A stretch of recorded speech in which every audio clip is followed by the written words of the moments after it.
C'est vraiment très rural comme paysage industriel.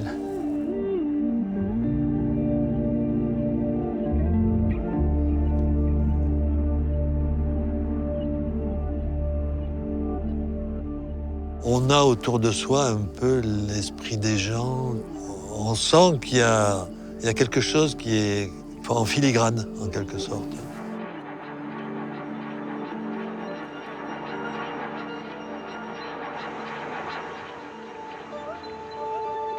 Si vous allez interroger des personnes qui s'intéressent au patrimoine, vous allez avoir 1000 récits différents. Ça va être parce que leurs parents ont travaillé là-dedans. Ça va être parce qu'ils se sont penchés un jour sur des archives et ça les a accrochés, passionnés. Parce qu'ils s'intéressent tellement à l'histoire de leur village qu'il fallait qu'ils comprennent quel était le rôle de cette usine qui était posée là au milieu.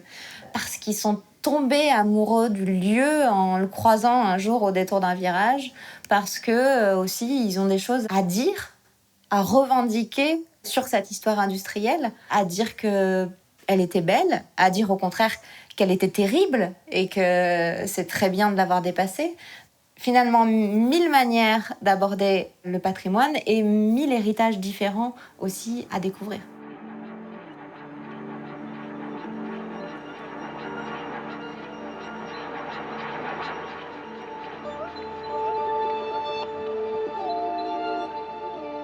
Le patrimoine, c'est effectivement l'idée de conserver quelque chose qui a été bâti à un moment donné. Mais il faut lui donner du sens aussi à cette démarche. Et le sens, c'est vraisemblablement celui de transmettre à ceux qui viendront après nous quelque chose qui a été fait par ceux qui sont venus avant nous. Alors, il faut donner effectivement du sens à cette démarche en préservant, en présentant, en développant, en recherchant le maximum de choses. Alors je pense que ce passé peut nous apprendre quelque chose et peut nous aider à nous diriger vers quelque chose qui a du sens aussi. Parce que ce qui a été fait avant nous avait du sens, ce qui a été fait avant nous a aidé la société à se développer, et ce qui viendra après nous ne peut se bâtir que sur quelque chose qui l'a précédé.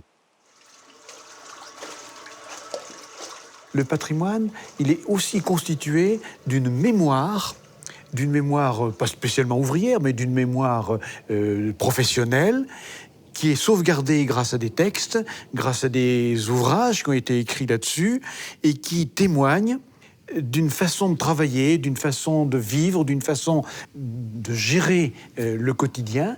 Et ça aussi, ça fait partie du patrimoine. C'est pas seulement des bâtiments.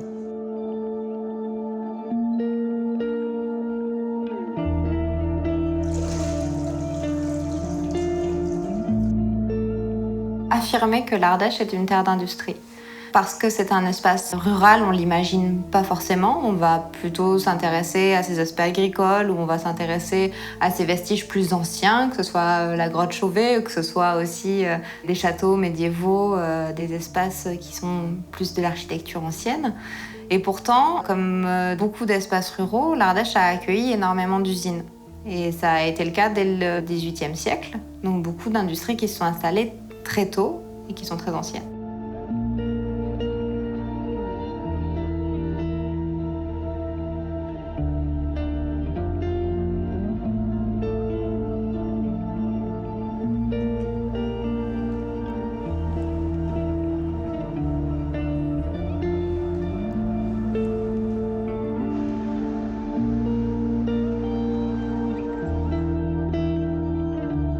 Ce qu'il y a eu pendant des siècles, c'était dans chaque village, voire pour chaque hameau, il y avait un moulin à blé pour que les gens puissent moudre leurs céréales.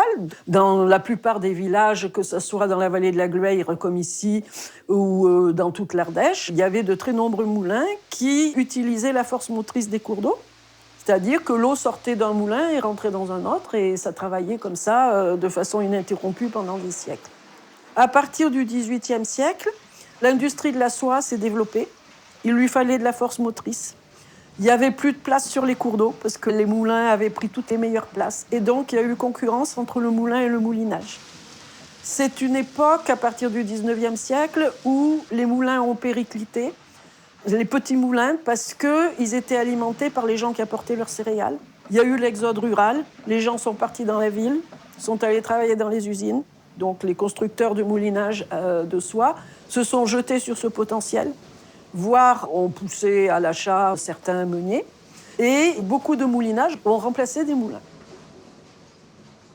Tout commence avec l'éducation du ver à soie, la sériciculture, ce ver qui fabrique un fil jusqu'à 1,5 km de longueur et qui, lorsque le ver a fini de manger toutes ses feuilles de mûrier, qu'il a fait ses 5 mues, eh bien, il se pose et il va baver et fabriquer ce fil et s'entourer et faire un cocon. C'est la princesse chinoise qui a trouvé en 2700 avant Jésus-Christ que ce cocon était composé d'un fil. C'est en buvant son thé dans son jardin, elle, malencontreusement, et tant mieux pour nous, laissait tomber son cocon dans sa tasse de thé. Il était tout chaud et elle a tiré un fil. Et son empereur de mari, qui n'était pas si bête pour un empereur, ça arrive, lui dit « Mais tu sais, tu peux très bien, avec ça, on pourrait mettre plusieurs fils ensemble et faire peut-être un tissu. » C'est ainsi que les Chinois sont devenus les maîtres du fil 2500 ans avant Jésus-Christ. C'est Confucius qui le raconte, donc on peut penser que c'est vrai. Et à partir de là, ça a eu un périple très important et c'est venu chez nous plus tard.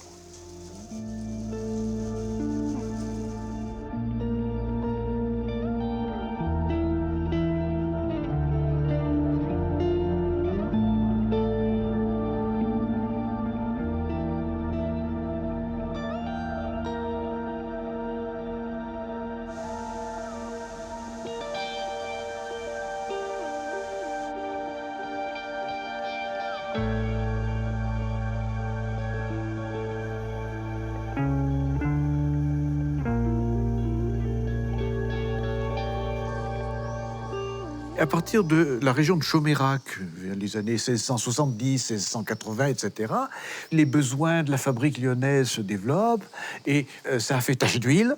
Et les activités moulinières ont pénétré progressivement le département. C'est arrivé dans la région de Privas, de Coux, tout ça.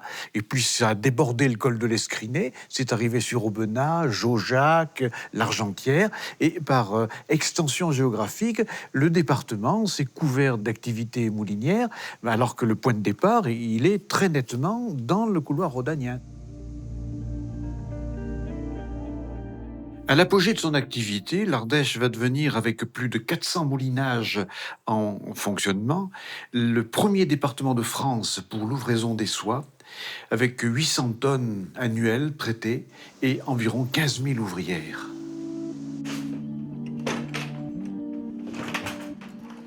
Et il y a toujours Lyon qui est là derrière, comme centre d'impulsion, parce que Lyon, étant le débouché naturel de la soie moulinée, va commander tel ou tel type de torsion, selon le type de tissu qu'on veut faire. Et tout naturellement, les Ardéchois sont sollicités. Tordez-nous le fil de telle façon, faites-nous tel type d'ouvraison, etc. Et pour ponctuer tout ça, eh bien, les Lyonnais qui avaient de l'argent ont prêté de l'argent aux Ardéchois pour qu'ils puissent s'équiper. Donc il y a la tutelle lyonnaise qui est permanente là derrière.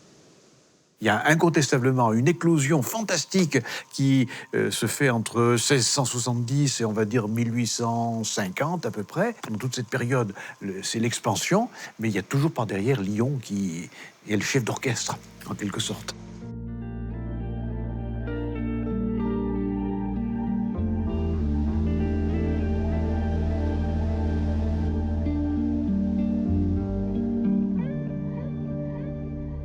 Et donc, moi, parfois, je partais à 3h30 de chez moi pour pouvoir arriver à 5h moins 10 à l'usine de la Neuve. Et de la neige plus haut que le genou. C'était horrible, il n'y avait qu'un tracé, c'était affreux. On travaillait à 35-36 degrés toute l'année. Les hivers étaient très froids à l'époque, plus rigoureux qu'aujourd'hui. C'était moins 15, moins 20. Et entre le taux d'humidité et les 25 degrés, ça faisait 33 degrés de température ressentie. Et elles arrivaient parfois trempées. Elles avaient parfois des vêtements de rechange avec elles, 2, 3, mais ça faisait un écart de température terrible. Les gamines, parce qu'elles commençaient tôt, effectivement, 10-12 ans au départ, et puis ensuite, les lois sociales ont repoussé l'âge d'embauche, mais ça pouvait commencer assez tôt, dans les années 1820, enfin, sous la Restauration. Eh bien, ces gamines étaient en quelque sorte mandatées par leurs parents pour ramener le peu d'argent possible qui permettrait d'équiper la famille, parce que le travail du père, c'était essentiellement produire des produits agricoles pour l'alimentation du milieu familial. Il faut comprendre que le moulinage s'est développé en Ardèche dans les années 1750 parce que la population avait augmenté. Ce qui fait que quand le moulinier est venu ici pour créer ses emplois, il a vu des filles partout. À la limite, le paysan dit « Mais mes filles, je ne sais pas quoi en faire. Hein. Oh, ben, je vous les prends à l'usine. » Et c'est ainsi que ça a commencé à s'engrainer et que finalement, elles ont travaillé pour pas cher. C'est très vieux ce que je vous dis. Moi, je vous parle déjà de ma grand-mère et de ma mère. On l'avait mise dans les moulins parce qu'elle était très rapide pour travailler dans les moulins. Et on lui donnait à elle les apprentis. Parce qu'elle était très rapide et très pointue. On disait à l'époque très pointue. On avait les doigts qui allaient très vite, sans rien casser. Donc, elle dressait les apprentis à travailler au moulin. C'était quand même de la soie naturelle. Et donc, il fallait quand même qu'il n'y ait aucun gaspillage. C'était assez sévère. Allez, hop.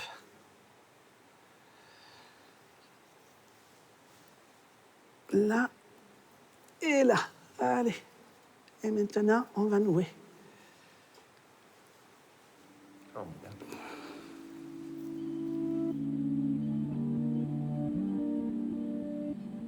Ici, il y avait une soixantaine d'orphelines. Souvent, les mères ne pouvaient pas, quand le père était mort, la mère de famille ne pouvait pas subvenir à la subsistance des enfants. Donc, elles plaçaient leurs filles dans des orphelinats. C'est souvent des filles qui venaient de Paris ou de Nice ou de... Il y avait des Italiennes aussi qui venaient là. De 13 ans à 14 ans, elles étaient à l'école. On leur apprenait les rudiments scolaires, la religion et également le travail de la soie. Et à 14 ans, elles faisaient leurs 10 heures de travail de journalier. Et puis à 21 ans, on essayait de les marier, de leur trouver des bons pères de famille. On les dotait un petit peu. Elles faisaient leur trousseau pendant toutes ces années-là. Et souvent, quand elles n'étaient pas baptisées, mon arrière-grand-père était parrain de pas mal de ces ouvrières. Ce que nous avons de ce côté-ci de la rivière, c'est tout le complexe immobilier de l'ancienne fabrique royale qui date de 1754 et qui a été un établissement pionnier. On doit la réalisation de cet ensemble à deux opérateurs qui ont travaillé la main dans la main en s'entendant très bien. Un moulinier ardéchois qui s'appelait Henri Deydier et puis le génial mécanicien qui était Vaucanson, lequel a été chargé par les pouvoirs publics d'imaginer une filière moderne, efficace, pour travailler la soie. Et grâce à Vaucanson, on est arrivé à un degré de sophistication mais absolument inouï pour le travail de la soie.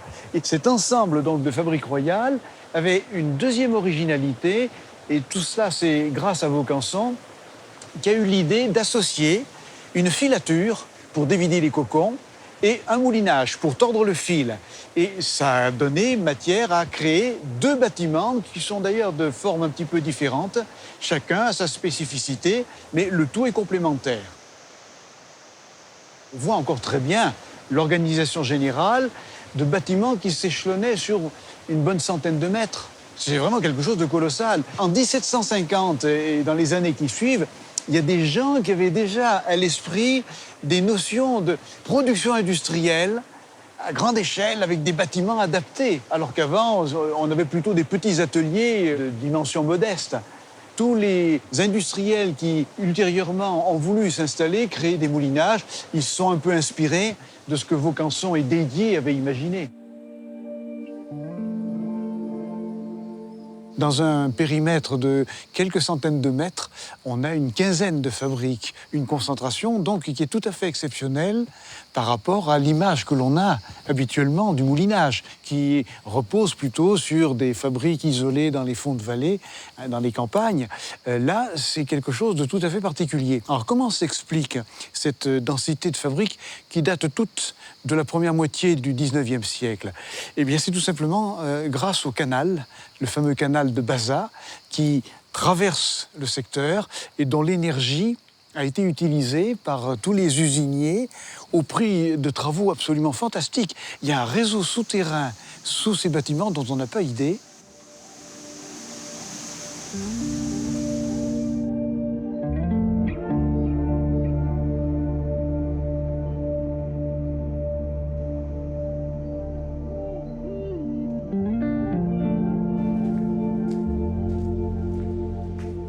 Ce qui est intéressant à Saint-Sauveur et aux Olières, c'est qu'effectivement, il y a eu le moulinage.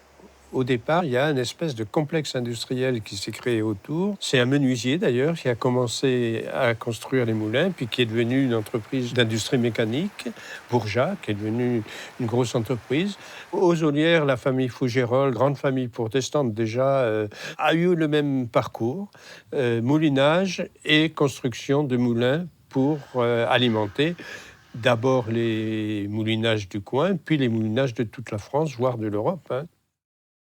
Et puis, il s'est constitué aussi autour l'aval du moulinage, la filature et le tissage, qui a fait que Saint-Sauveur de Montagu avait 550 ouvriers dans le milieu du début du XXe siècle.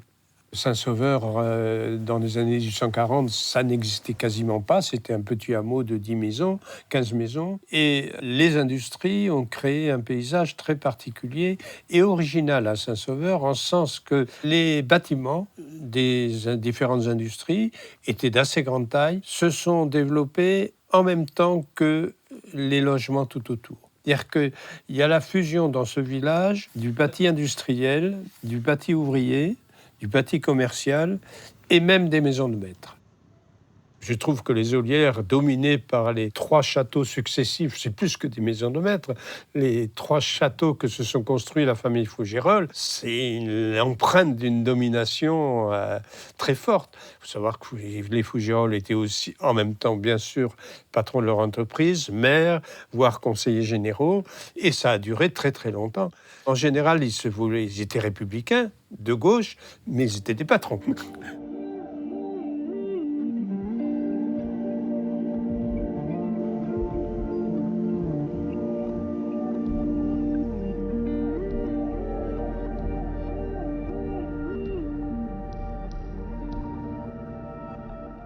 C'est vrai qu'au Moulineau, c'est très emblématique, puisque ça a été repris par la fabrique de glace de haut de gamme Terra Delis, qui, d'une certaine façon, assure une certaine continuité avec la qualité de ce qui se produisait autrefois au Moulineau. Et donc, je trouve tout à fait symbolique que ce soit Terra Delis qui soit à la place et qui réussisse.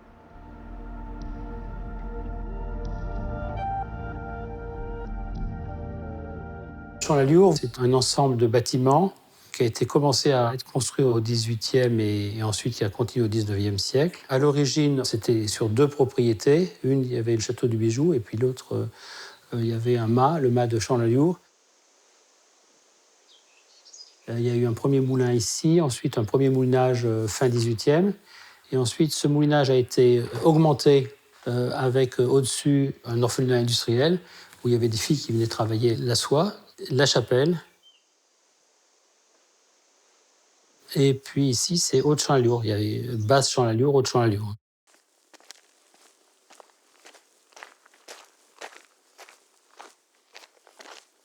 Les moulinages sont assez enterrés, sont assez mastocs, et les filatures sont très ouverts sur la lumière. Là, il y avait une grande verrière. Au-dessus, il y avait des verrières zénithales. Et puis, la façade nord et la façade sud ont des grandes fenêtres aussi, pour que les ouvrières voient leur travail. Le fil de soie est très fin, donc il fallait vraiment beaucoup de lumière pour pouvoir voir ce qu'on fait. Alors là, je regarde les autochromes qu'avait fait mon arrière-grand-père, qui était lyonnais, qui connaissait bien les frères Lumière et qui a fait quelques vues de Champ-la-Liour.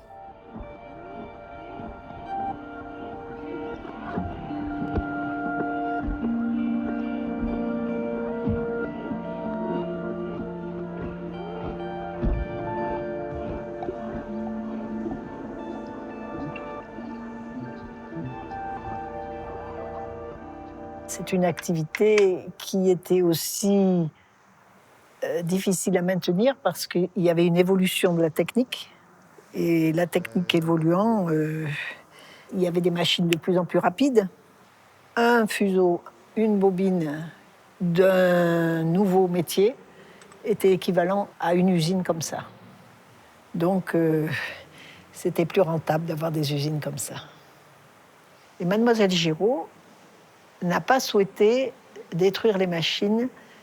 Elle espérait un jour que les machines redémarreraient. Elle serait heureuse certainement de savoir que ces machines tournent de nouveau, mais c'est pour la démonstration et pour faire connaître le moulinage. Moi, j'ai fermé en 86, mon père en 87. Il y a eu la concurrence du Proche-Orient et de la Chine qui sont arrivés, et en une dizaine d'années, les mouliniers ardéchois ont tous bouclé les uns après les autres, sauf quelques-uns qui avaient des brevets, qui étaient en lien avec des tisseurs, qui ont permis de continuer.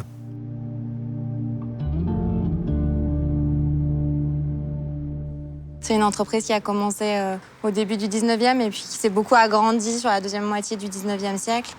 Et donc on avait vraiment cette envie de montrer la réussite sociale qu'on avait. Et on reconnaît bien ça dans toute l'architecture du lieu.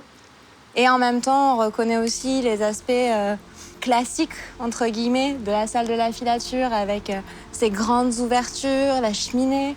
Et sur des salles plus basses, des salles de moulinage avec des plus petites fenêtres et des barreaux aux fenêtres parce que ça permettait que la soie ne se fasse pas voler.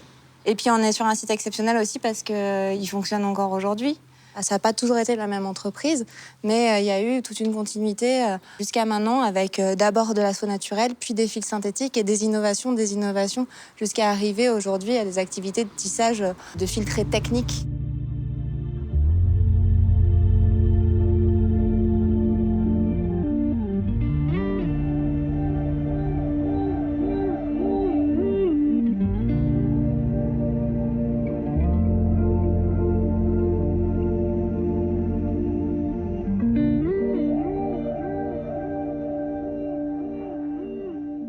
Le paysage évolue, à la fois de façon phénoménologique, c'est-à-dire qu'on perçoit son paysage. Et en fonction de ce qu'on perçoit, on l'aménage. Et une fois qu'il est aménagé, on le perçoit différemment. Donc on le réaménage différemment. Et je crois que c'est pareil pour les moulinages. À un moment, c'est vrai qu'il y a des générations, peut-être les générations qui ont précédé la mienne, ne voyaient dans les moulinages que les vestiges d'une richesse et d'une industrie passée. Moi, aujourd'hui, je le vois comme une ressource. Ça peut être une nouvelle ressource.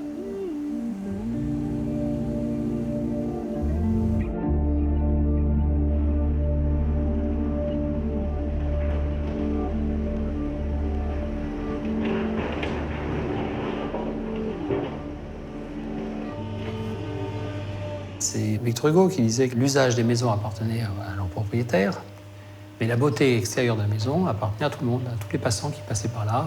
Ils avaient cette maison dans leur tête et ça faisait partie d'une de leurs possessions. On s'approprie les paysages, on s'approprie les maisons en passant et c'est une partie de nous-mêmes. Donc, par exemple, à Flaviac, ils ont détruit la filature Chabert qui était de l'autre côté de la rivière, qui avait des belles arcades, qui faisaient partie du paysage, qui était magnifique, avec ce fond de montagne. Et quand on passe, j'ai l'impression qu'il manque quelque chose, comme un visage avec une dent creuse. Et ça me touche, et ça doit encore plus toucher les gens de Flaviac. Et je trouve que, de quel droit on touche comme ça à ce patrimoine ?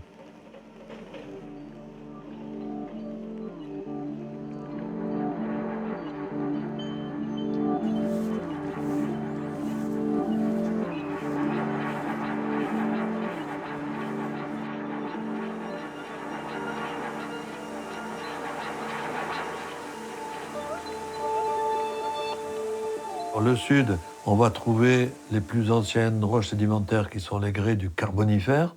Qui dit Carbonifère dit charbon, les mines de charbon. C'est Saint-Paul-le-Jeune, tout ce secteur sud de l'Ardèche, mais c'est aussi le bassin de Prades-Jaujac, où là, il y a eu des exploitations de charbon toujours, parce que là, on a un ensemble d'affleurements du Carbonifère. Après, on va avoir le minerai de fer. Alors, le minerai de fer, c'est des gros gisements, on va dire, entre guillemets, depuis la Voulte, Privas, après de la région d'Aubenas, de la région de l'Argentière, mais côté plutôt Vinezac, etc., Haillon, Merzelay, plus au sud, les Avelas, vers les Vences. Là, on a des concessions qui ont été accordées pour le minerai de fer. Et à Privas, notamment, 4 concessions pour exploiter des couches de minerai de fer. Et ces couches de minerai de fer ont permis d'alimenter les hauts fourneaux. Quand on demandait une concession, il y avait obligation de se rapprocher d'un site sidérurgique donc pour le faire. Donc à Privas, il y avait les sites déjà métallurgiques de la Voulte, mais il y a eu des hauts fourneaux construits au Pouzin. Et donc il y a eu le transport de ces minerais de fer au Pouzin, à la Voulte et même jusqu'à Soyons.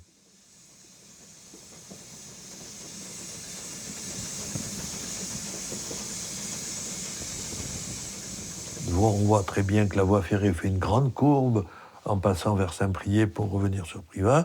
Et c'est à cette occasion qu'il récupérait le minerai qui sortait du puits numéro 2 et du puits Saint-Jean de la concession de Véras.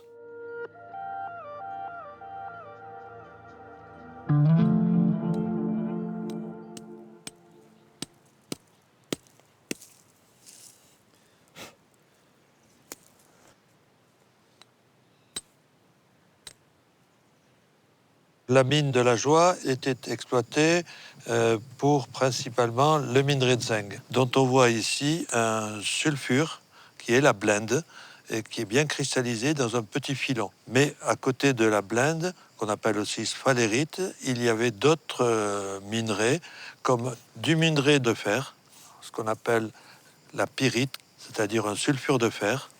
Et ce sulfure de fer brille comme de l'or, c'est pour ça qu'on l'appelait l'or des fous.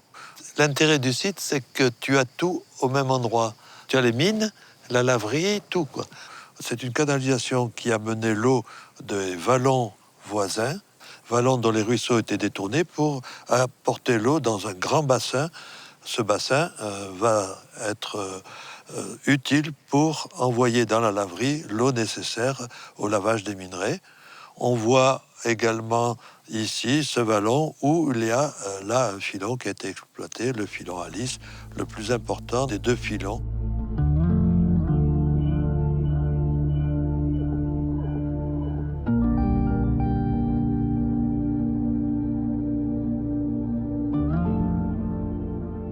Les tables de Lickenbar, ce sont ces éléments-là qui permettent de faire le tri, ce qui sort du concasseur secondaire, qui est une poudre avec des petits grains, des petites choses comme ça. Et donc, ils traitaient ça comme ça, avec le quartz, par exemple, qui sert de gangue, n'a pas la même densité du tout que la galène, sulfure de plomb ou le sulfure de zinc. Et l'eau elle-même, le résidu, était ensuite traité par les bacs de décantation. Donc voilà ce dispositif de table de Lickenbar. Il y en avait 2 ici, il y en avait 3 à Flaviac et il y en avait 4 à Sainte-Marguerite-la-Figère, ce qui permet de donner l'importance de la laverie et du gisement en comptant simplement ces tables de la laverie. La concession s'est arrêtée en 1950. Une mine est liée à ce qu'il y a comme minerai encore dans la mine, mais c'est lié au cours des métaux. Et quand on sait, par exemple, que du charbon australien arrivant en Dunkerque était moins cher que le charbon des mines du Nord, on s'aperçoit que ça condamne forcément à terme des mines françaises au profit de mines de notre pays.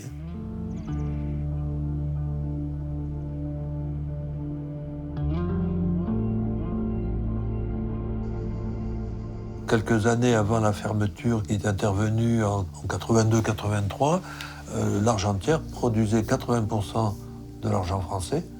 Il produisait 10-12 tonnes, c'était assez important.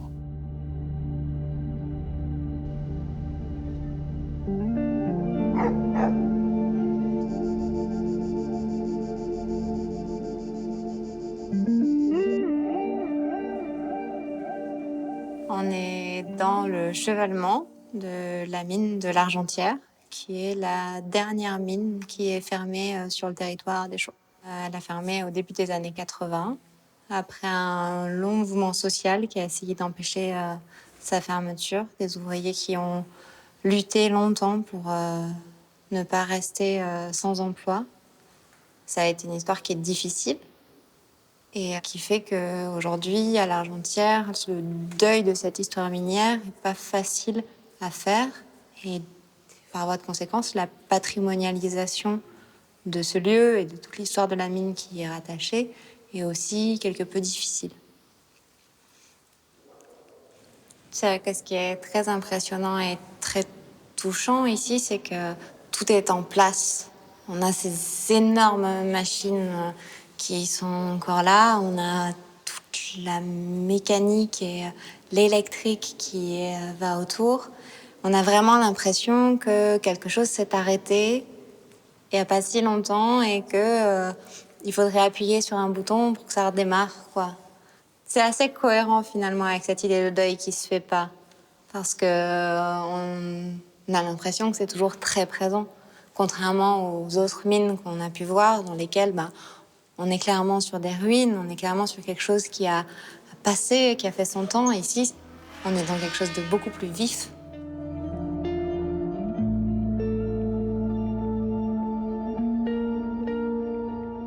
On peut citer le texte qu'a écrit Albert Dubois dans l'album du Vivarais, au cours de son voyage sur les chemins de l'Ardèche. Lorsqu'il arrive à la Voulte, voilà ce qu'il explique. On peut voir une grande et belle usine où l'on forge du fer et qui vomit des flammes et de la fumée par les bouches toujours ouvertes de 4 hauts fourneaux. C'est dans les années 1840. Si on arrive à la Voulte, au milieu du silence et de l'obscurité de la nuit, on se croit transporté à l'entrée d'une caverne fantastique, habitée par les gnomes du Moyen-Âge. L'aspect de ces colonnes de feu qui s'élèvent en tourbillonnant dans les ténèbres, les reflets bizarres dont elles éclairent les ouvriers presque nus qui circulent comme des ombres autour des bâtiments, le bruit sourd des flammes et du métal en ébullition, tout cela étourdit et fascine l'essence du voyageur. Il ne sait plus s'il habite le monde des rêves ou celui des réalités.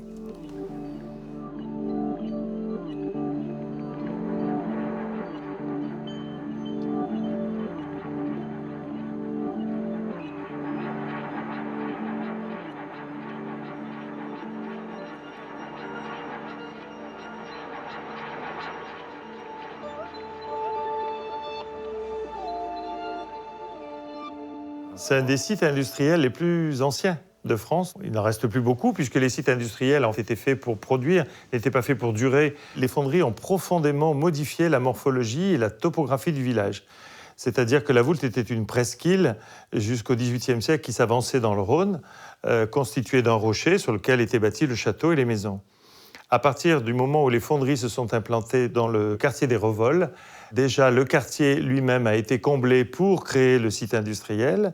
Et en plus, le génie, on peut dire, d'un des directeurs de la fonderie, un des directeurs les plus importants, a été de rassembler les îlots entre eux en comblant ce qu'on appelle les launes, c'est-à-dire des petits bras du Rhône, avec le laitier, c'est-à-dire les scories qui étaient issues du tri du minerai. Et ça a permis de constituer des places, plusieurs quartiers qui ont été construits sur de l'eau. La place du marché était un lac qui a été comblé par les fonderies. Ces fonderies ont été jusqu'à produire 1/10 du fer français, à une époque où on utilisait beaucoup de fer, au début de la Révolution industrielle, et en particulier sous Napoléon III. Sous Napoléon III, c'est vraiment l'apogée, en particulier au niveau du matériel de guerre. Et donc, les fonderies se sont beaucoup développées jusqu'à la fin du XIXe siècle. L'apogée, c'est à peu près 1860-1880. Pendant 20 ans, elles ont travaillé à fond et jour et nuit. Alors on est ici dans le tunnel qui permettait de conduire le minerai jusqu'au site des fonderies depuis les sites d'extraction de la Boissine. Il y avait des rails qui conduisaient les wagonnets et qui les amenaient jusqu'au lieu de la fonderie. On voit bien l'hématite qui a coloré la roche sur toute cette surface. On a employé jusqu'à presque 2000 personnes, à la fois dans les mines et dans les fonderies. Et c'est un personnel qui jouissait de privilèges assez intéressants à l'époque. Par exemple, une mutuelle qui était alimentée par subvention de la Compagnie des Hauts-Fourneaux, l'école gratuite pour les enfants, les soins gratuits aux ouvriers, le chauffage gratuit, le logement gratuit. Et ce qui nous paraît aujourd'hui très intéressant, une retraite à 60 ans, après 25 ans de travail, et qui était égale à la moitié du dernier salaire. Le site a commencé dans les années fin 18e, sous le directoire, pour se terminer en 1890 à peu près. La concurrence était trop forte, la concurrence des houillères de Lorraine, par exemple, qui permettait d'avoir sur place à la fois le charbon et le minerai, de l'Allemagne, et puis surtout l'usine ne pouvait pas s'agrandir.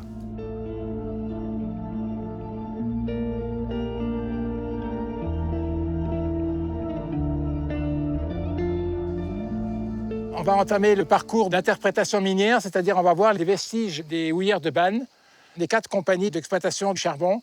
Et donc on va aller emprunter le viaduc du Zolovic, qui est un viaduc qui fait 23 arches, qui a été construit en 1874 et qui a servi jusqu'en 1920 pour le passage de la voie ferrée sur laquelle roulaient les wagonnets de charbon. Toutes les mines, progressivement, se sont raccordées ensemble par leur petite voie de 0,80 m. Et ça a fini par former un réseau qui faisait une trentaine de kilomètres sur le village de Bannes, ce qui est quand même pas mal, avec des voies dans les différentes vallées qui desservaient les différentes mines. Et tout ça, ça a convergé sur le viaduc du Doulovi pour traverser la vallée. Il n'a servi qu'une quarantaine d'années, quoi. Donc, 40 ans, c'est pas négligeable, mais plus rien ne passe depuis 1930. Sauf les piétons et les touristes, mais... On est sur le tracé des 4 concessions qui ont été transformées en une seule concession, la houillère de Bannes, et qui exportaient leur charbon au PLM. Les wagonnets passaient ici. On retrouve des anciens morceaux de charbon, des déchets de charbon qui étaient chargés dans les wagonnets. C'est pour ça que le sol ici est noir, alors que partout ailleurs, il n'est pas noir. Le bon charbon était rechargé pour être expédié via la gare de transbordement du PLM. Paris Lyon Méditerranée, c'est la compagnie qui desservait tout le sud-est de la France au départ de la gare de Lyon, et expédié vers les villes du Gard et de l'Ardèche. Et donc ça a permis, à partir de 1880, l'extension des mines de Bannes à grande échelle, et donc avec des productions assez élevées de 1880 jusqu'à 1930, à peu près 1920-1930. On n'a pas besoin de beaucoup d'énergie pour déplacer un wagonnet ou un train, donc voilà, sauf si on va à très grande vitesse, bien sûr, mais c'est très rationnel en fait, en réalité. On dépense très peu d'énergie pour transporter beaucoup d'énergie avec le charbon. Il faut imaginer ce site sans végétation, avec des bruits de machines, avec des ouvriers qui travaillaient. À l'époque, c'était une petite usine, avec le bruit des wagonnets, les hennissements des chevaux qui apportaient les wagonnets en haut. La plupart des mines étaient assez en hauteur sur la colline, et elles étaient rassemblées en haut du plan incliné. Ça, c'était le baraquement des ouvriers qui s'occupaient du plan incliné. Le plan incliné est là. Donc on voit un wagonnet chargé, on voit le câble, on devine le câble qui passe là. Et donc en haut, il devait y avoir un wagonnet vide, qui a été remonté par le wagonnet chargé en descendant. Le wagonnet chargé en descendant a fait remonter le wagonnet vide sur la voie d'à côté. Il faut savoir que sur les mines de Bannes, il y avait une douzaine d'entrées comme ça de mines, de ce style-là. Elles sont à peu près toutes dans le même style, avec une clé de voûte sur laquelle est écrit la date et le nom de la mine, bien souvent. Le charbon, il y avait 3 utilisations principales. Il y avait des foyers pour le chauffage, parce qu'en hiver, c'était quand même souvent il y avait le chauffage au bois, mais il y avait aussi le chauffage au charbon. Il y avait des poêles, des cuisinières. Chaque ferme avait sa cuisinière qui fonctionnait tout l'hiver. Beaucoup dans les usines à soie, parce que l'usine à soie, pour le moulinage, il y a besoin de tuer les cocons dans les bassines d'eau chaude. Il faut chauffer l'eau, il faut de la vapeur. Donc, il fallait donc une source de chaleur dans les usines à soie. Et puis, la troisième utilisation, dans les usines sidérurgiques, il y avait des hauts fourneaux à différents endroits, au Pouzin, à la Voulte, etc., Soyons. Et puis, on pourrait même dire qu'il y a une quatrième utilisation, c'était les transports, c'est-à-dire les machines à vapeur. Et c'est ce qui a permis de développer aussi le fret, le transport des voyageurs dans les vallées ardéchoises, qui avant le train étaient quand même assez isolés. C'était le cheval, on n'allait pas vite. Pour aller à la préfecture ou à Privas ou pour aller descendre dans la vallée du Rhône, il fallait des heures et des heures. Le train a beaucoup révolutionné les choses. La compagnie CFD, donc chemin de fer départementaux, dont on voit un vestige maintenant, un magnifique vestige de Mastrou, c'était une compagnie qui a bien contribué à désenclaver l'Ardèche et donc à moderniser les modes de vie, à amener le progrès, etc.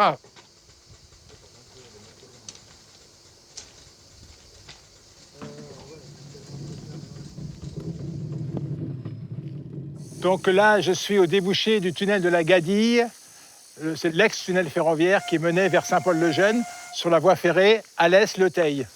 On peut remarquer la qualité de l'appareillage du tunnel, donc des belles pierres sculptées, taillées de très bonne qualité.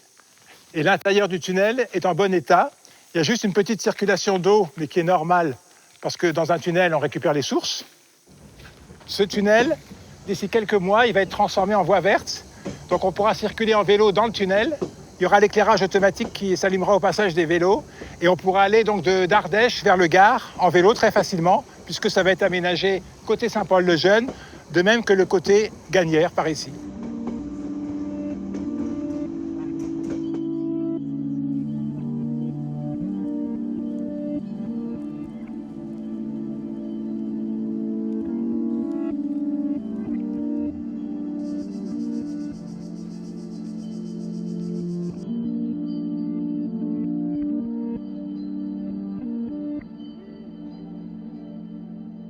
Le site de Vidalon est important parce que c'est un lieu de vie, un lieu de travail, un lieu d'innovation. Ce site de Vidalon, en 1872, accueille 1100 personnes, à peu près 800 actifs et 300 soit très âgés, soit très jeunes. Sur ce site, ne vivaient que des personnes qui travaillaient dans cette papeterie. C'était une immense propriété privée. Finalement, ils travaillaient ensemble, les enfants allaient à la même école, ils allaient à la même chapelle, la bibliothèque, c'était la bibliothèque de l'entreprise, les magasins d'approvisionnement aussi, donc on avait un milieu assez fermé. Ce lieu de Vidalon est quelque part un lieu mythique, pour plusieurs raisons.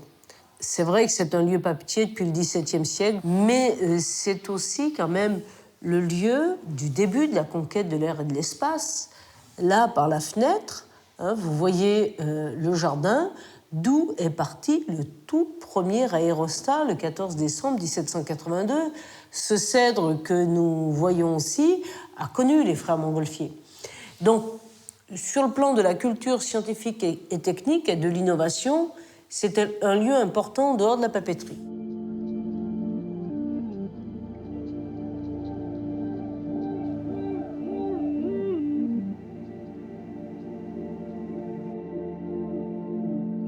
Annonay a été une ville industrieuse très tôt, même si ici nous sommes à Davézieux. Il y a d'abord eu le travail des pots, et c'est lié à la présence finalement des rivières. On a besoin d'eau pour faner les pots, on a besoin d'eau pour fabriquer du papier, mais à l'époque, on a besoin d'eau comme force motrice.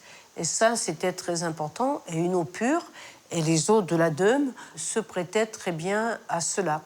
Donc, une ville industrieuse, une ville enclavée aussi, ce qui veut dire que d'une part, les Montgolfiers sont des hommes du siècle des Lumières, mais également de leur descendant Marc Seguin est aussi un de ceux qui sait que pour que l'industrie se développe, il faut désenclaver le territoire, il faut créer des ponts, il faut créer des voies de chemin de fer au XIXe siècle.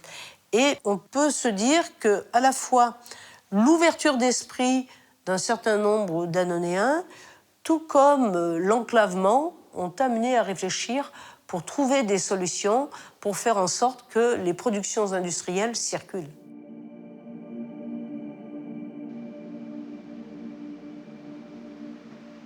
Au milieu du XVIIe siècle, on commence à avoir besoin de plus en plus de papier.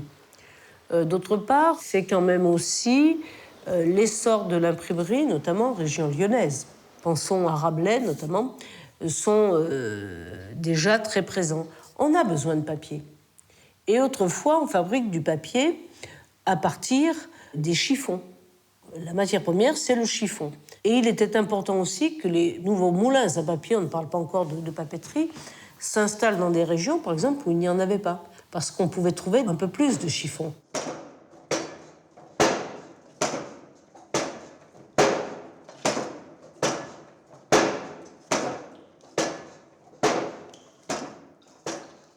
Lorsqu'on a fabriqué une belle feuille de papier, je dirais on a l'équivalent d'une feuille de buvard.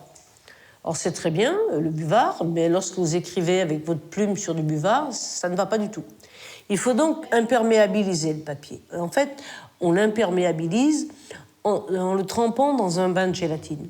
Et cette gélatine était obtenue en faisant cuire à petit feu les déchets de peau. Il fallait impérativement que les papeteries soient avant le travail des peaux, pour bénéficier d'une eau encore cristalline, et la Deûme descend du massif du Pilat. Donc le fait qu'il y ait des mégissiers, des tanneurs à côté, était important parce que les papetiers pouvaient aller juger, si j'ose dire, sur pied, la qualité des produits, parce que la qualité des peaux était essentielle pour avoir un bon gélatinage du papier.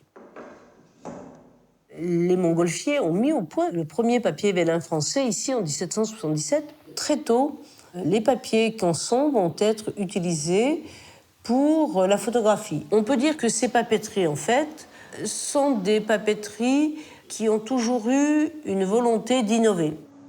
Toutes ces innovations, très souvent, ont eu des répercussions sociales, puisqu'on était dans un métier, je dirais, traditionnaliste, vraiment.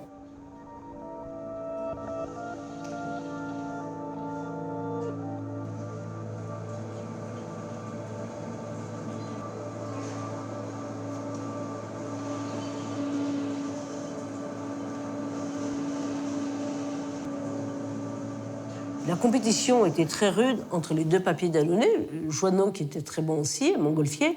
Les Montgolfiers ont été choisis par les États du Languedoc. Et lorsque Louis XVI va anoblir les montgolfiers en décembre 1783, il n'anoblit pas les deux inventeurs du ballon. Il anoblit le père pour les progrès qu'il a fait faire avec ses fils à la papeterie, notamment la mise au point du vélin, l'installation des piles hollandaises, et il est rajouté en troisième raison que l'attention du roi a aussi été attirée par l'invention d'un montgolfière. Mais c'est bien le papetier. Et d'ailleurs, l'année suivante, le 19 mars 1784, cette papeterie recevra le titre de manufacture royale.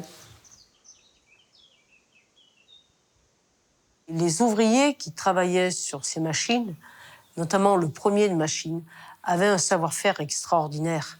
Et d'autant plus qu'ils devaient adapter leur méthode à chaque papier fabriqué. On ne sèche pas un papier aquarelle comme on va sécher un papier pour le dessin au crayon. À chaque utilisation, il y a un papier, mais à chaque papier, il y a une technique adaptée. Donc cela paraît simple, mais les ouvriers avaient aussi un savoir-faire extraordinaire.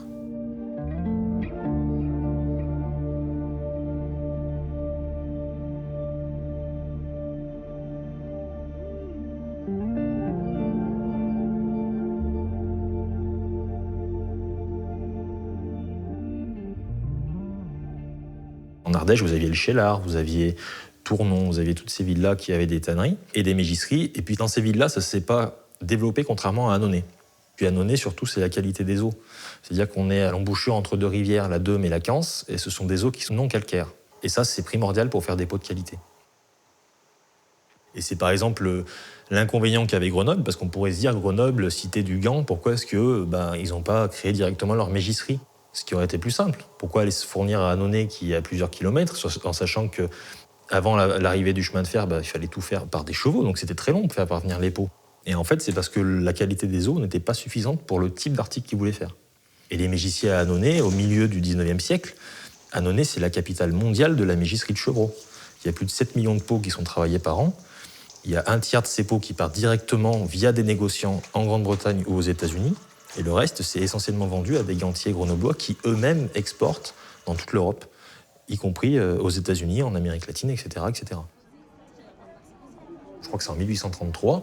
Il y a 7 négociants qui sont en permanence à Annonay pour acheter des pots aux mégissiers directement et pour les expédier dans toute l'Europe. Il y a un négociant anglais qui est là en permanence pour expédier à Londres directement, dès que les pots sortent, pour qu'elles partent tout de suite vers les gantiers londoniens.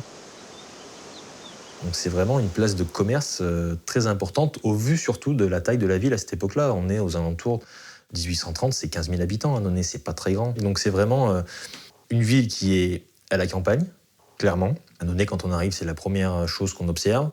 Et puis une ville, paradoxalement, qui à cette époque-là peut paraître enclavée géographiquement, mais en vérité est connectée au monde. Mais au monde au point où des mégissiers, fin 19e siècle, achètent des jaunes d'œufs pour leur fabrication en Chine. Déjà, il y avait cette idée de mondialisation, parce que ça coûtait moins cher que de l'acheter en France. Et au 19e siècle, on n'a pas le transport aérien, on est au balbutiement de la marine marchande à vapeur. Donc voilà, c'est vraiment impressionnant, toutes ces choses-là. Et on est vraiment sur des villes connectées.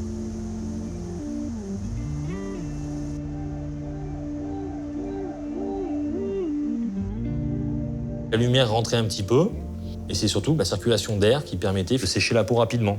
Alors l'hiver, il pouvait y refermer un petit peu, et quand il faisait vraiment très beau, t'as un système de rails, et hop, on sort carrément les peaux au soleil. Et l'hiver, on rentre, on se calfeutre, et on met un poêle pour que ça sèche aussi.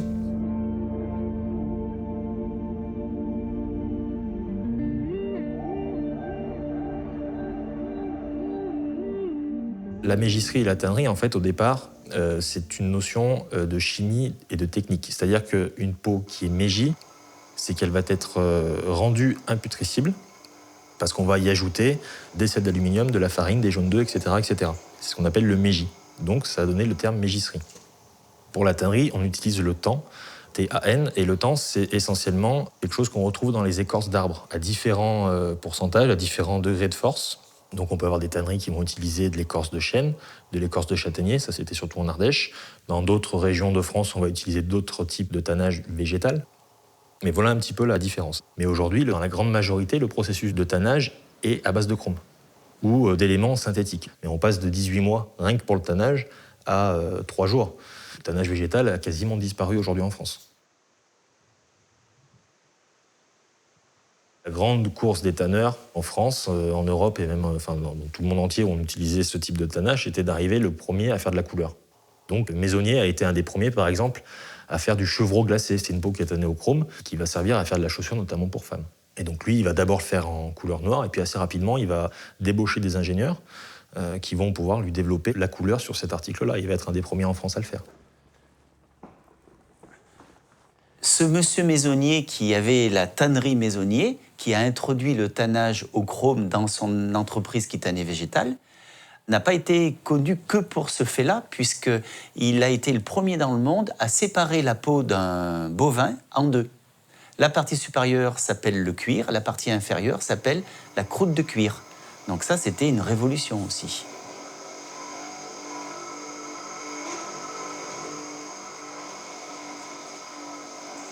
La peau parcheminée, c'est une peau qui n'est pas tannée. Le cuir, lui, c'est une peau qui est tannée. Donc pour faire un parchemin, il faut 1 mois de fabrication, avec 30 opérations manuelles. Et pour faire un cuir, ça peut être plus court dans le temps, mais avec 110 opérations. Donc c'est un travail qui est très, très, très manuel. Au plus fort de l'activité, il y avait plus de 6000 personnes qui travaillaient la peau sur Annonay. Donc c'était énorme. Sans parler des personnes qui travaillaient, qui faisaient des machines pour les tanneurs, qui utilisaient les déchets comme ceux qui fabriquaient du feutre, ceux qui fabriquaient de la colle et de la gélatine. Il y avait aussi une fabrique de gants. Donc c'était une corporation qui était très, très, très importante.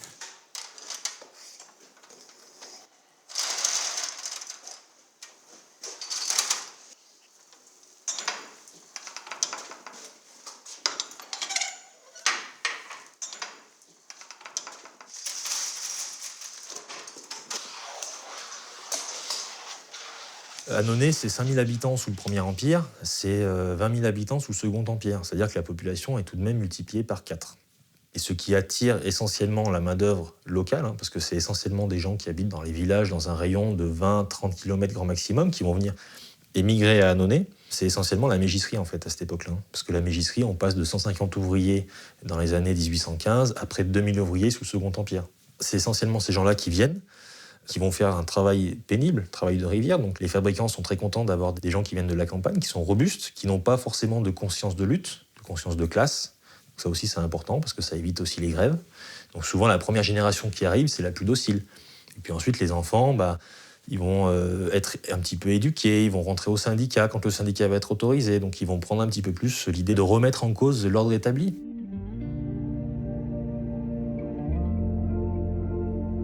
Dès que la loi qui autorise les syndicats à se créer va être promulguée en France, à Annonay, tout de suite, les ouvriers mégissiers de rivière créent leur syndicat, qui va regrouper 1200 personnes. Ce qui est énorme pour une ville de 20 000 habitants à peine. Tous les ouvriers mégissiers de rivière vont le faire. Et en fait, il y a même le syndicat, pour dire à quel point il est important, un ouvrier mégissier de rivière qui ne voudrait pas rentrer au syndicat ne serait pas pris dans une usine. Les ouvriers diraient au patron, nous on n'en veut pas, et ils feraient grève pour ça.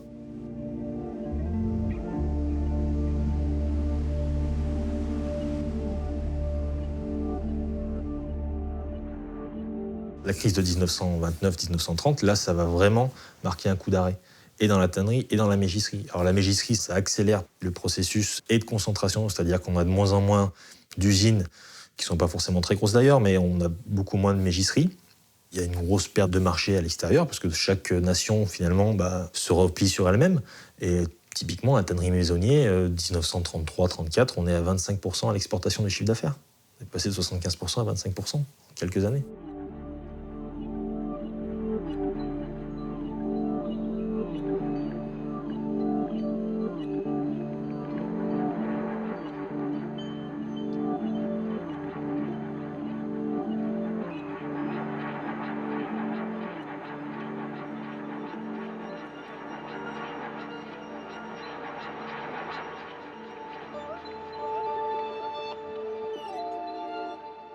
Joseph Besset, c'est un enfant du pays. Il est né à Vanosque et au départ, il a appris le métier de charron. Le charron, c'était les artisans qui fabriquaient toutes les charrettes que ce soit les véhicules agricoles ou les véhicules pour transporter des personnes. Il avait une phrase qu'il disait souvent, c'était « Ne me racontez pas d'histoire, je suis charron ». Ça veut dire qu'il savait aussi quand même ses racines ardéchoises, quand même de famille d'agriculteurs, c'était important. Et après, donc, on est passé de l'ère hippomobile à l'ère automobile. Et les charrons, eh bien, il a fallu un petit peu qu'ils se reconvertissent. Les charrons sont presque tous devenus carrossiers. Il va acheter un grand terrain, un terrain qui était en dehors de la ville. À l'époque, ça s'appelait ma campagne, c'était des prés à vaches. Et sur ce terrain, il va construire une belle usine. D'ailleurs, avec des actions Besset quand même, c'est quelque chose aussi d'assez impressionnant. Il était précurseur des zones d'activité commerciale, des zones industrielles, parce qu'à l'époque, c'était à 3 km du centre-ville. Donc les gens lui ont dit « c'est foutu ton truc, ça ne marchera pas ». Cette belle usine qui existe toujours aujourd'hui, elle a été donc fondée en 1925 sur ce site de ma campagne par ce petit charron, Joseph Besset. Le temps passe, on est donc dans les années 30 et ils carrossent des voitures, sauf que les grands constructeurs vont se mettre à sortir des voitures en série. Et Besset s'est dit qu'il allait avoir du mal à tenir la concurrence, puisque les voitures qu'il carrossait, lui, à façon, coûtaient beaucoup plus cher que ça. Donc, il a réfléchi et il s'est dit, je vais maintenant carrosser des cars. Les gens n'avaient pas les moyens de s'acheter les voitures, ils prenaient les transports en commun. L'avenir, c'est le transport en commun. Je vais carrosser des cars. Et ça, il s'est mis à les carrosser sur des châssis de camions, sur le même principe qu'on carrossait les voitures. Alors, les cars Besset, comme tous les cars de cette époque-là, c'était pas très facile à manœuvrer, ça roulait doucement. Voilà, ça a fonctionné pendant un certain temps. Et il avait toujours un coup d'avance, ce monsieur. Il avait entendu dire qu'aux États-Unis, il y avait un procédé de fabrication de véhicules issus de l'aéronautique complètement révolutionnaire. Il n'hésite pas à traverser l'Atlantique, il va en Amérique cette fois, il achète ce brevet, un brevet qui s'appelait Garwood, il va le ramener en France et il va déposer un brevet qu'il va appeler, lui, Isobloc, qui était adapté à la carrosserie de car. Il va faire un car ultra moderne, avec une structure autoportante, il n'y a plus de châssis, et moteur à l'arrière. Il faut savoir que ce procédé-là, qu'il appelait Isobloc, est toujours utilisé aujourd'hui pour carrosser, pour fabriquer des autocars. Donc il a inventé le car moderne. C'est une pub des années 40. Il met une femme au volant de son véhicule. Il faut savoir que la première femme à avoir le permis de transport en commun de personnes, ça date des années 60. Donc c'est une photo posée. Mais c'est pour dire, mon véhicule, mon Isobloc, il est tellement maniable que même une faible femme, elle est capable de le conduire. C'est quand même très moderne aussi comme conception de la publicité. Besset avait vraiment le sens de la communication. C'est à partir des années 50, l'usine de Besset a un petit peu moins bien tourné parce qu'il y a eu l'ouverture à la concurrence. Les brevets n'étaient protégés que pendant 10 ans. Donc Besset va faire faillite. Donc en 51, il est racheté par un certain Sylvain Florat. Ça va changer de nom, mais ça va continuer de fabriquer des cars et bus. Et ça va devenir la SACA provisoirement et très vite la Saviem. L'usine est montée jusqu'à presque 3000 employés à l'époque. C'était énorme, avec une production très, très, très importante. C'est les belles années de l'usine, c'est cette période-là. Saviem, ça va devenir très vite Renault Véhicules Industriels, puis Irisbus, et maintenant Iveco Bus, qui existe toujours, qui reste le premier employeur de tout le bassin. Ça fait travailler entre 1500 et 1800 ouvriers quand même. Il faut savoir aussi que dans un car, on va émettre des sièges, des moquettes, des pare-brises, des pneus. Ça fait travailler énormément de sous-traitants. C'est une très grosse entreprise, premier producteur de cars et bus de France, encore aujourd'hui, fondée par ce petit Ardéchois, il y a très très longtemps, mais qui travaille toujours. Et on l'espère encore longtemps.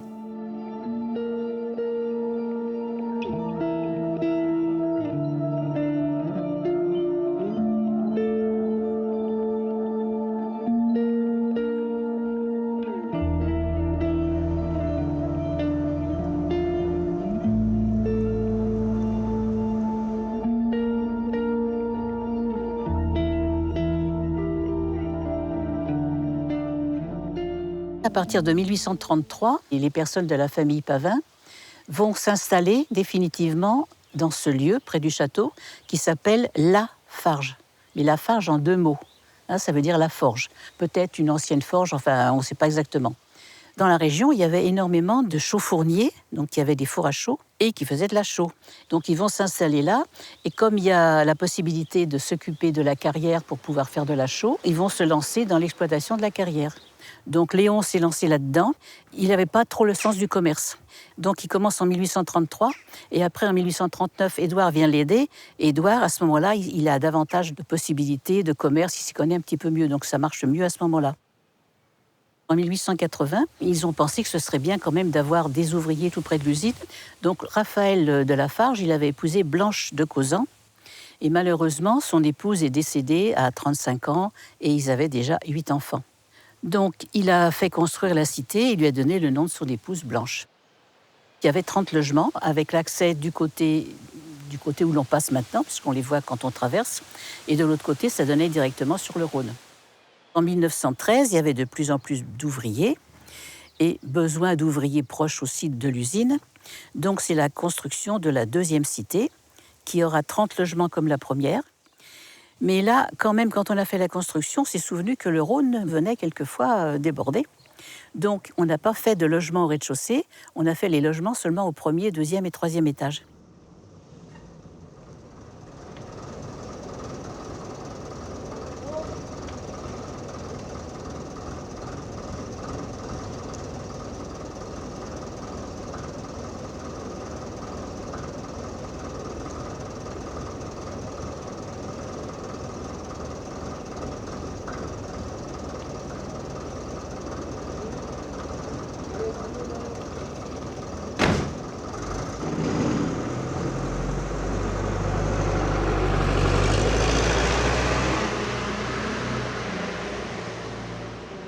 Tout à fait au début, c'est uniquement de la chaux qui est produite dans des fours à chaux droits. Donc on le bourre par au-dessus. Et ensuite, il y a une flamme, donc dans les 900 degrés. Le four, il est briqueté. Et en dessous, il y a des grilles. Donc avec la combustion, tout ce qui passe au travers des grilles, c'est de la chaux. Voyez cette carrière, ce n'est qu'un dur rocher. La foudre, le tonnerre ne font que l'ébrécher. Pour entamer son flanc tenace, il faut que le mineur y passe. Amis mineurs, allez mineurs, chantez encore de la forge. Partout des gens qui vont et viennent, des hommes, des femmes poussant des brouettes chargées de sacs en jute, se dirigent vers les longs bâtiments d'habitation qui encadrent une allée. Elle m'explique qu'elle travaille à la sacherie, mais que certaines d'entre elles rapportent des sacs à raccommoder chez elles. D'autres ramènent sur une brouette de linge qu'elles viennent de laver au lavoir qui semble situé plus haut.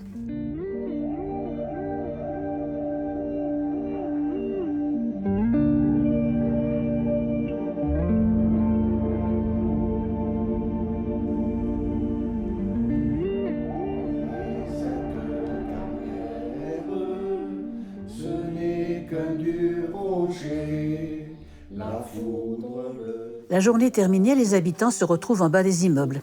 Des groupes se forment, les enfants nombreux courent de tous côtés. Des mamans promènent leurs bébés, bavardent entre elles.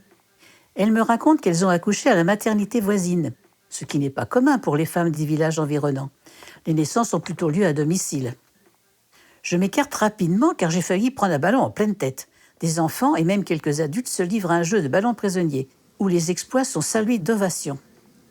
Quelques spectateurs présents commentent. Ils se débrouillent bien, ces jeunes. Certains pourront bientôt entrer au club de l'Étoile sportive.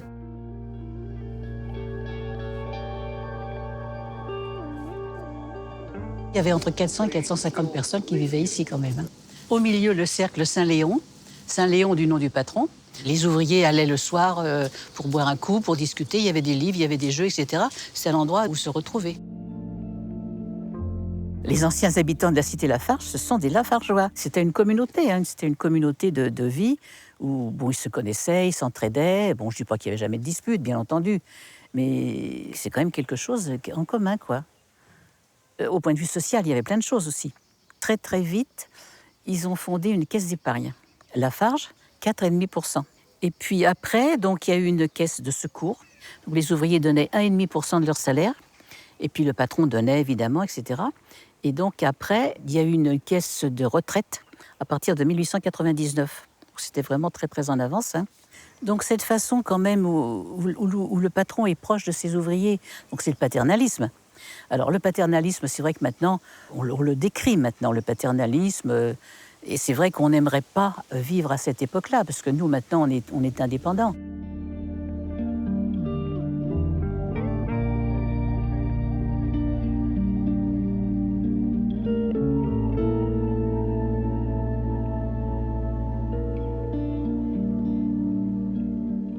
Je me promenais, en fait, c'était un rêve. J'ai en tête toutes les photos, j'ai des centaines et des centaines de photos. Et je me rappelle, là, je vois telle personne, là, je vois telle personne, là, je vois tel groupe, là, je vois telle activité. Quand je me promène, moi, j'ai l'impression de sentir un petit peu cette âme. C'est une âme, c'est exactement ça. Hein.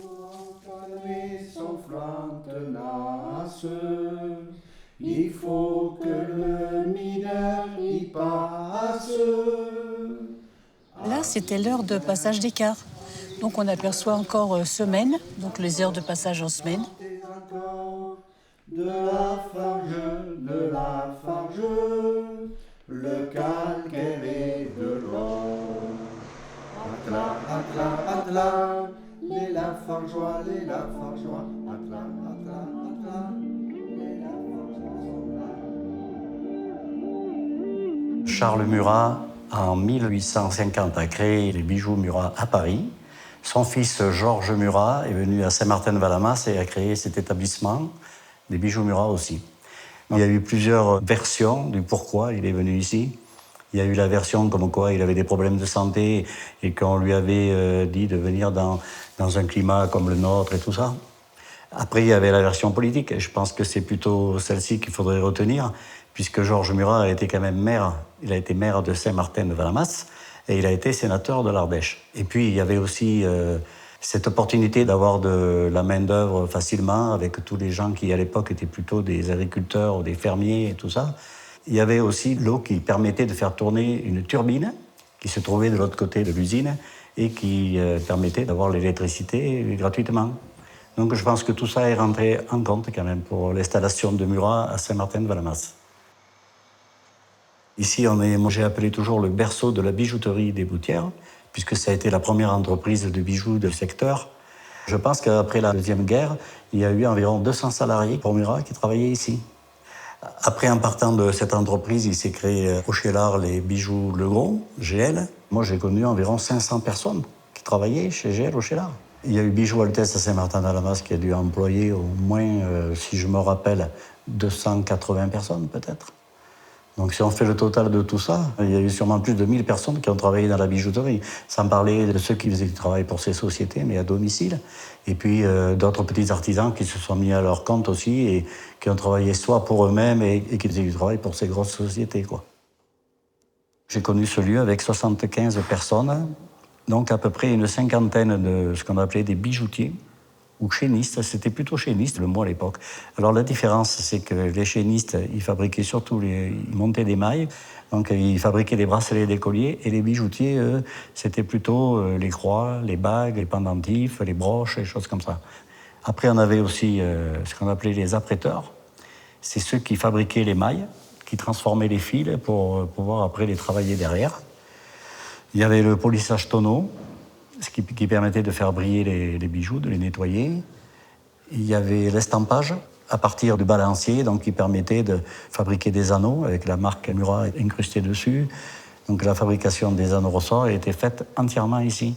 Donc les personnes qui étaient habituellement des femmes qui faisaient cette fabrication, parce qu'elles avaient les mains plus agiles et plus fines que les hommes, avaient des séries de 4 ou 5 000 anneaux ressorts à fabriquer, et elles faisaient ça pratiquement à longueur d'année. C'était rare qu'elles fassent autre chose que ça.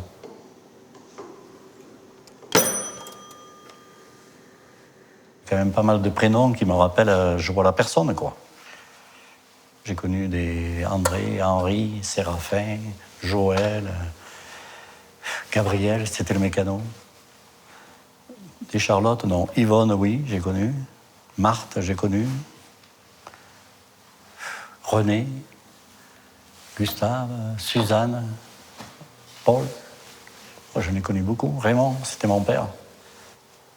Ça rappelle des souvenirs, c'est vrai. Ouais, mon père travaillait là. Moi, j'étais là quand je suis rentré. À côté, j'avais Francis. Là, il y avait son père, Georges. Ah, il en est passé du monde ici. Hein. À cette époque-là, il se faisait beaucoup des pommeaux pour des cannes fantaisie. Il s'est fait aussi beaucoup des choses pour les briquets, pour les fermetures de sacs. Il se fabriquait aussi des fermetures pour des bourses à mailles, c'est-à-dire un peu comme des porte-monnaies. Il se faisait pas mal de boîtes médicinales, des boîtes à pommade aussi pour les dames de l'époque. Au début, ça a été beaucoup ça. Et puis après, c'est passé au côté chaîne main. Donc c'était en plaqué or laminé. Le bijou était d'une résistance bien supérieure à ce qu'on peut trouver aujourd'hui. Donc dans le plaqué or laminé, la différence avec le plaqué or simple, c'est que le plaqué or laminé, c'était une feuille d'or qui était introduite par une certaine température qui faisait fondre la matière entre deux plaques de laiton. Donc il y avait déjà de l'or à l'intérieur de la matière. Et au tout début, à une époque que moi je n'ai pas connue, il se faisait des choses très sophistiquées, tout à la main, qui étaient assemblées, soudées, où on venait rajouter des petits motifs. Mais alors on s'imagine le temps que ça devait prendre pour faire tout ça, pour arriver à faire un bracelet.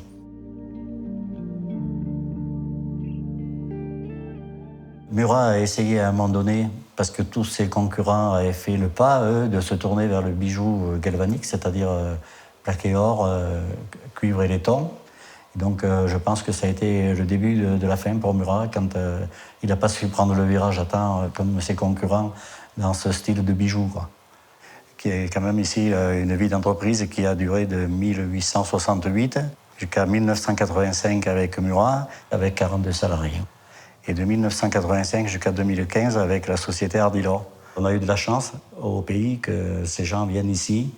Ça a permis de faire démarrer toute l'industrie du bijou des Boutières et c'est quand même quelque chose de très important.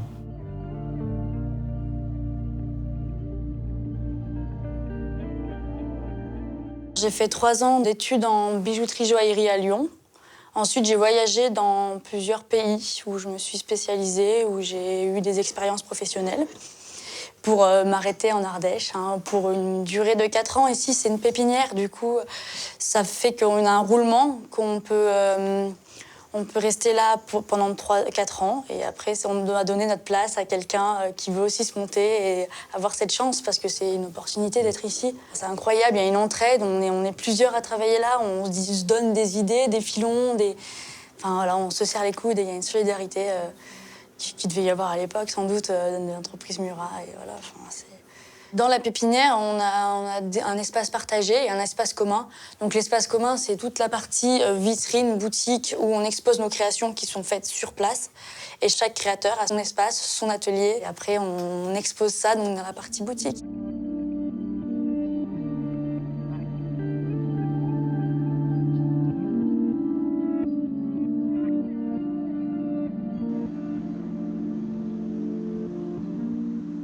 La particularité du patrimoine, c'est qu'il va porter 2 récits.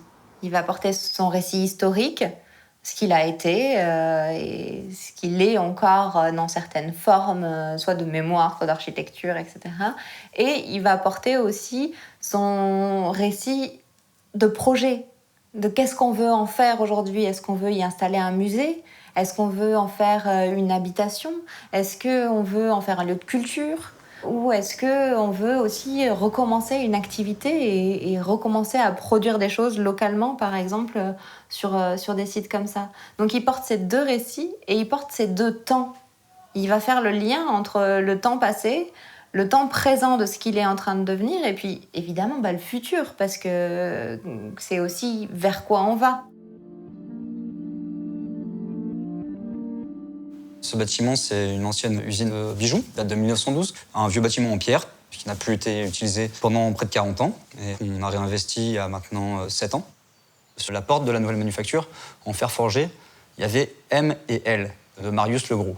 On a choisi de garder comme base ce logo pour s'inscrire un peu dans une continuité, plutôt que de raser comme s'il n'y avait jamais rien existé. Donc on a gardé le M et le L, et on a rajouté le N de nouvelle pour signifier le changement, et ce qui a créé notre logo. On essaie de créer quelque chose de collectif, quelque chose de nouveau aussi, c'est-à-dire que repenser un petit peu aussi les espaces d'art comme on voudrait qu'ils soient plus que comme ce qu'ils existent, en créant quelque chose qui soit à la fois professionnel mais familial aussi, avec de la participation et puis se poser des questions aussi par rapport au monde dans lequel on vit. C'est une association, donc en fait les gens qui viennent ici se prêtent au jeu de l'adhésion. En moyenne, on est sur un millier d'adhérents à l'année. On vient, nous, de l'art plastique, pour la plupart des gens qui font partie de l'association. Et c'est le maillon un peu faible de la culture, donc on essaie de défendre ça pour donner une visibilité à ça, et puis aussi être là pour faciliter que ce soit l'accès à de l'art plastique aux locaux, aux habitants, et aussi faciliter l'accès à l'exposition à des artistes qui l'ont difficilement. L'idée, c'est plusieurs choses, faciliter la production, la création des artistes, que ce soit à travers des résidences ou à travers des conditions assez honorables, même si on a peu de moyens d'exposition pour pouvoir créer des choses. Ici, on peut tout expérimenter.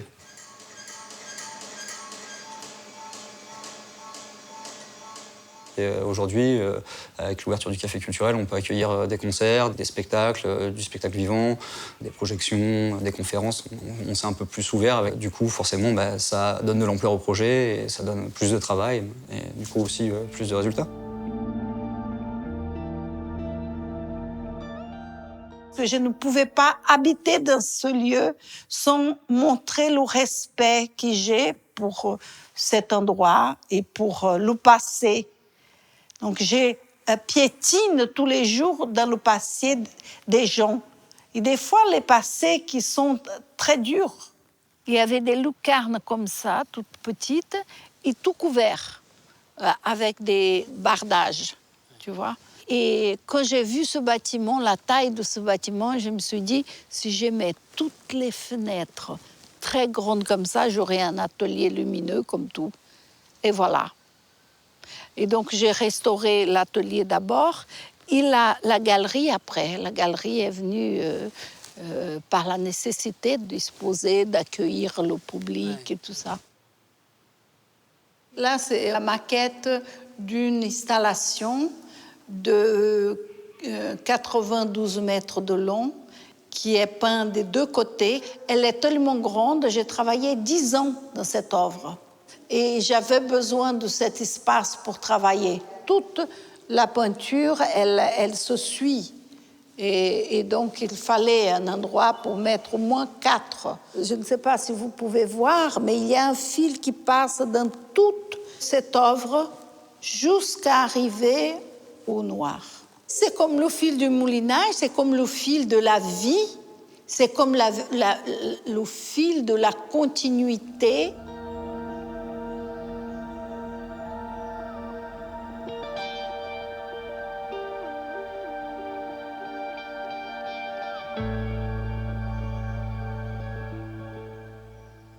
Le bruit lancinant des machines s'est arrêté. Et les ouvriers sont partis en silence, en laissant derrière eux leurs pas usés dans la pierre. Des étoiles de perles étaient tissées lentement par les araignées. En bas, la grande roue témoigne de notre temps. En haut, l'atelier blanc est habité par des toiles et les bambous chantent avec le vent.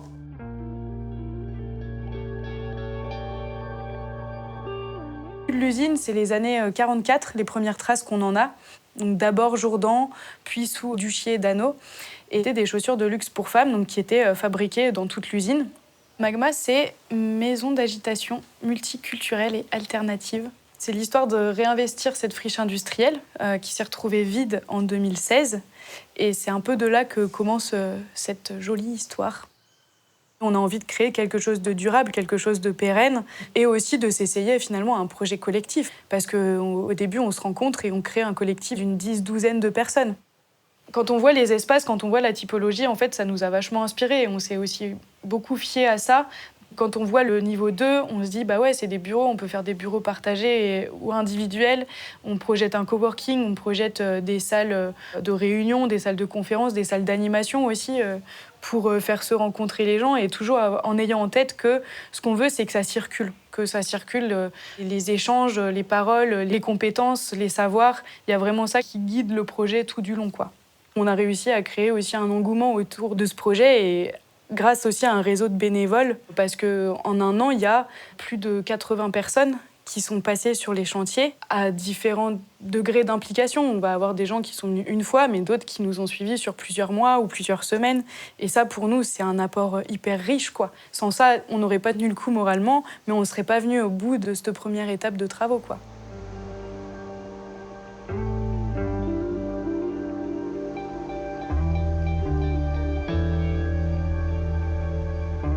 Cela fait plus de 4 ans que l'on s'y voit, que l'on s'y projette. D'abord, on regarde très loin, sur le haut de la grande terrasse, en surplombant la rivière. On s'imagine. Habiter ce lieu, le faire vivre, et en faire un lieu de rêve, un lieu tendre et un lieu fou, un lieu hors des sentiers battus par la violence de notre société et par son absurdité. Un lieu qui a du sens, un lieu différent, un lieu des possibles, un lieu du commun. On fera ici une salle pour ça, là un espace pour ci. Ici on démolit, ici on reconstruit. On se fait architecte concepteur d'un lieu en abstraction qui nous fédère. On se groupe autour de ces images, on se donne des règles du jeu entre nous, on structure une société. On la veut coopérative.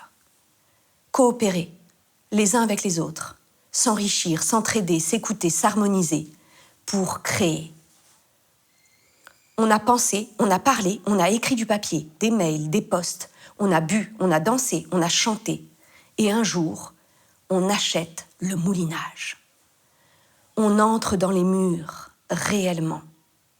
On ouvre les fenêtres, on libère les portes, on fait tomber les plafonds, on rentre dans le lieu, on y pénètre. Je peux vite me perdre. Par où s'y prendre ? C'est monumental. Je me trouve un espace plus confiné et je nettoie. Un angle, un petit coin par où commencer. Je trie les déchets, les merdes accumulées là depuis des années. Les mains dans la boue, le plâtre, le corps qui plie du métal, qui ramasse du bois, qui porte des pierres, qui racle les murs. Cliner les déchets d'une ère industrielle passée. On va créer un compost géant sur cette vieille friche, dans cette grande poubelle en ruine. On va y faire pousser du mieux comme on peut. On réhabilite une ancienne usine.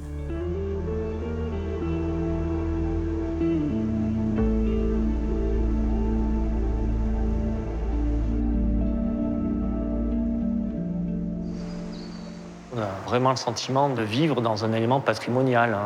Donc on s'est beaucoup intéressé aux moulinages qui sont très présents dans le secteur quand on est arrivé.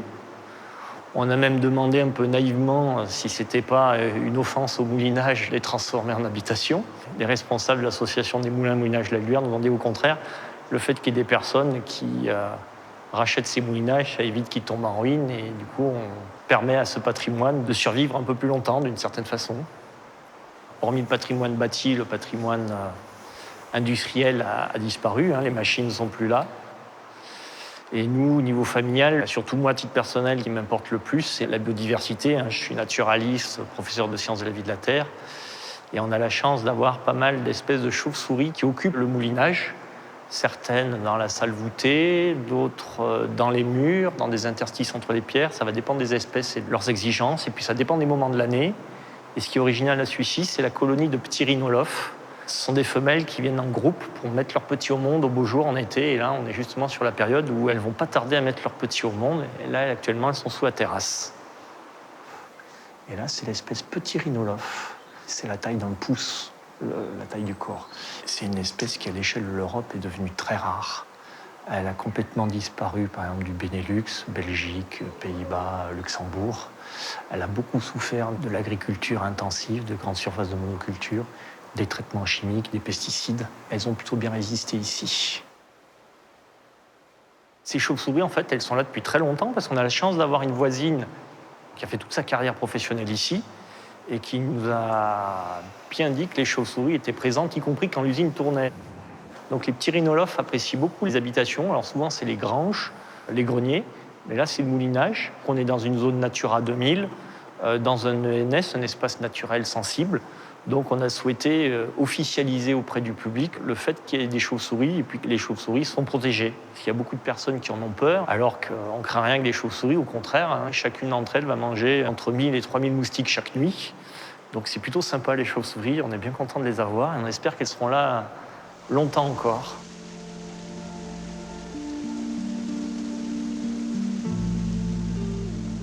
Je pense qu'il y a plusieurs enjeux pour l'avenir du patrimoine industriel en Ardèche. Il y a en premier lieu le fait qu'il faut mieux le connaître. Il faut qu'il y ait des travaux de recherche dessus. Il faut aussi qu'il y ait de la collecte de mémoire parce que cette mémoire, elle est extrêmement fragile et elle s'en va extrêmement rapidement.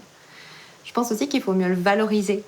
Il faut qu'il y ait plus de lieux qui permettent cette transmission aux jeunes générations, qui leur permettent de comprendre quel rôle ça avait dans la société de leurs grands-parents et leurs arrière-grands-parents. Et je pense aussi qu'il y a un enjeu d'ouverture, de finalement comment est-ce que ces lieux industriels sont des sites qui permettent d'ouvrir les imaginaires, de penser la création et donc d'amener autre chose sur le territoire ardéchois, d'amener des nouvelles choses aussi sur le territoire ardéchois, d'oser apporter cette ouverture-là.